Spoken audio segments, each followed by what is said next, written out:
ഐഷാക്ക് എന്താ പറ്റിയേ? പഴയ ഐഷാനെ ഒരുപാട് മിസ് ചെയ്യുന്നുണ്ട്. ഇങ്ങനെ കുറേ ക്വസ്റ്റ്യൻസ് എൻ്റെ അടുത്ത് എല്ലാവരും പറയാറുണ്ട് കേട്ടോ. കുറേ ആൾക്കാർ പറയാറുണ്ട്. എൻ്റെ ലൈഫിൽ ഏറ്റവും കൂടുതൽ മിസ് ചെയ്യുന്നത് ഞാൻ ആരെയെന്ന് ചോദിച്ചു കഴിഞ്ഞാൽ ഐ വിൽ സേ ദാറ്റ് ഞാൻ എന്നെ തന്നെയാണ് മിസ് ചെയ്യുന്നത് എന്നുള്ളത്. പഴയ എന്നെ ഞാനും ഒരുപാട് മിസ് ചെയ്യുന്നുണ്ട്. അപ്പോൾ എനിക്ക് എന്താ പറ്റിയെന്നുള്ളൊരു ക്വസ്റ്റ്യന് ആൻസർ ഫൈൻഡ് ഔട്ട് ചെയ്യണമെന്നുണ്ടെങ്കിൽ ഞാൻ എൻ്റെ റൂട്ട് മുതൽക്ക് എൻ്റെ വേര് മുതൽക്ക് ഞാൻ നിങ്ങളുടെ അടുത്ത് പറയണം.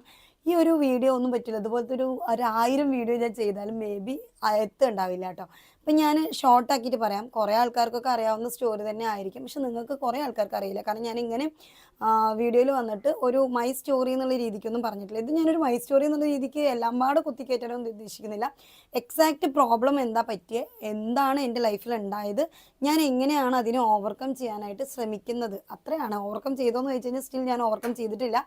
ഞാനൊരു പ്രോസസ്സിനകത്താണ്. ഓക്കെ, അപ്പോൾ അത്രയാണ് ഞാൻ നിങ്ങളുടെ അടുത്ത് പറയാനായിട്ട് പോകുന്നത്.